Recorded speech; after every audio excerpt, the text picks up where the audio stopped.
It's great, great product. But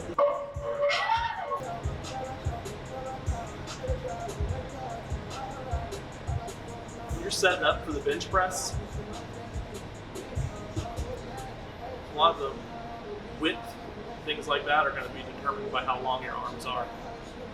You'll find over time it works with you. Just play with different positions. Understand the wider that you go, the more chest activation you're normally going to get. The closer you go, the more tricep and front delt activation you're going to get. So build your weaknesses, but include variety. I like to go more like powerlifting, kind of a medium to wide grip. And I usually like to work into like closer grip after that, on my like back down sets. Find what works best for you.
Back down, get a lot of reps. Luca's just going to average like 20 points every first half.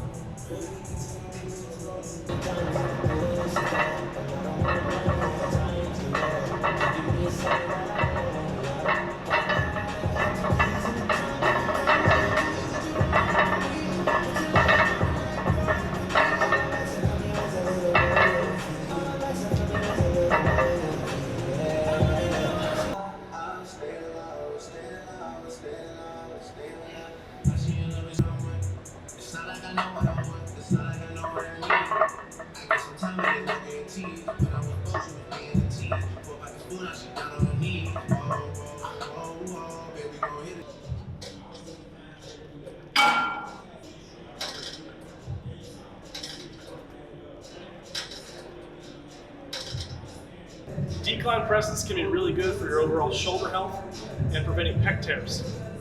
If you don't have a decline set up at your gym or it's taken and you have a cable machine free, try this variation. Set the cables up really high and you're going to set up like you would for like a dip.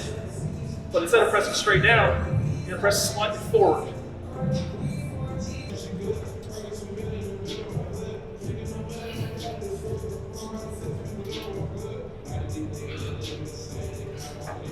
This variation compared to dips is not going to put your shoulders in as much internal rotation, so it can be a lot safer for the shoulders while still activating that pec insertion.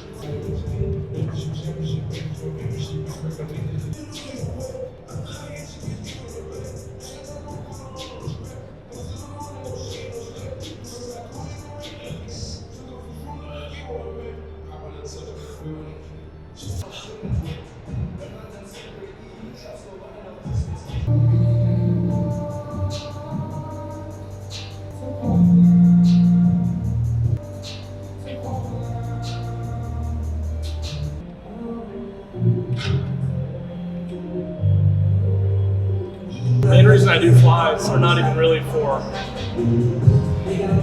growth as much as just keeping my pecs healthy in a lengthened range where you're more likely to have tears. That's why when you see me doing flies, I don't really go all that heavy. I just try to get a good length. To me, it's the length more than the peak contraction at the top. I don't really care as much about that. I'm not going to sacrifice the ability to get into full stretch under good, healthy load.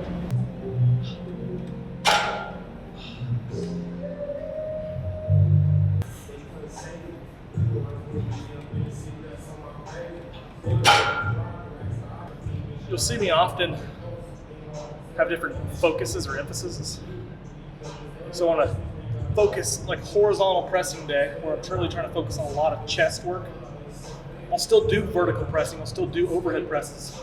It just won't be my main focus. And usually, whatever my main focus is gonna be heavier with volume and load, while my secondary focus, for example, overhead pressing today, will be a little bit lighter weight, still high repetition, but not so much that's gonna exhaust, because my next upper body day will switch.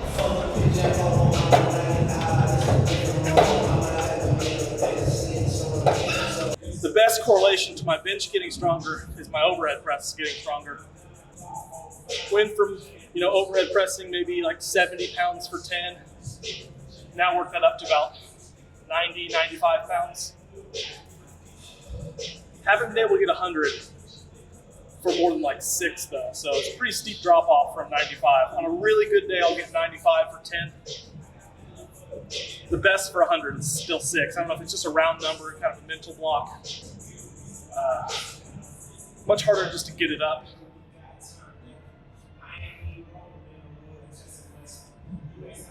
I do it to myself, and not even on purpose.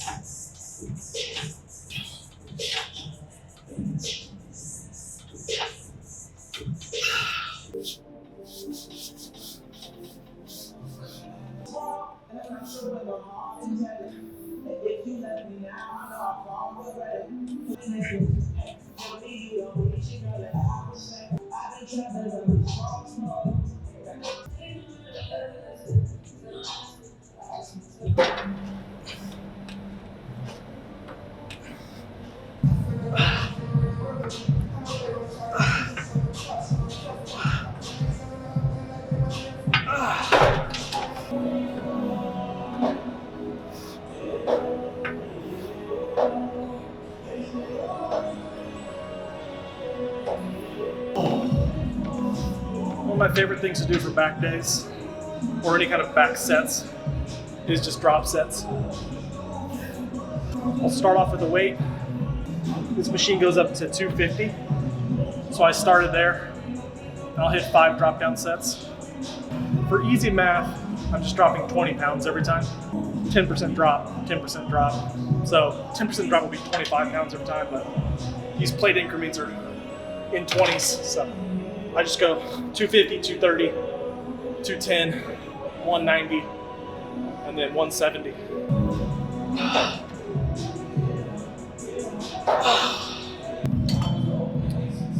Rest in between, I try to keep it less than a minute. Just another way to get a lot of volume in. And I find it kind of works around the grip some. So by going faster, more high frequency sets, I keep the lats kind of on par with the rate the grip's fatiguing.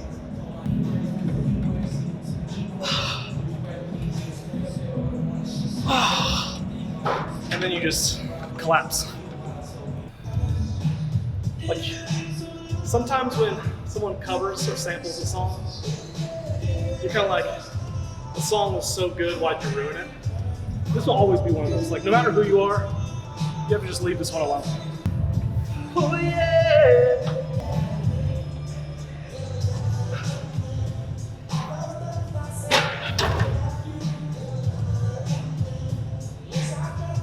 Yes, I tried.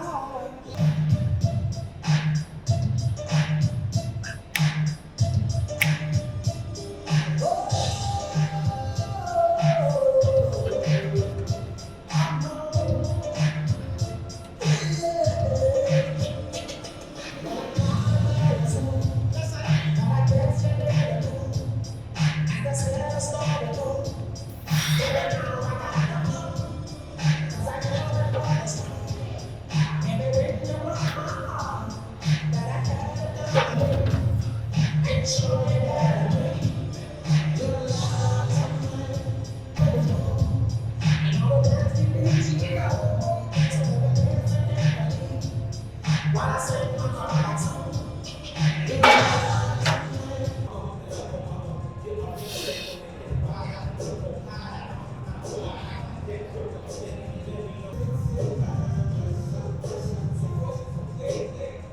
doing biceps, so we're really trying to train the biceps.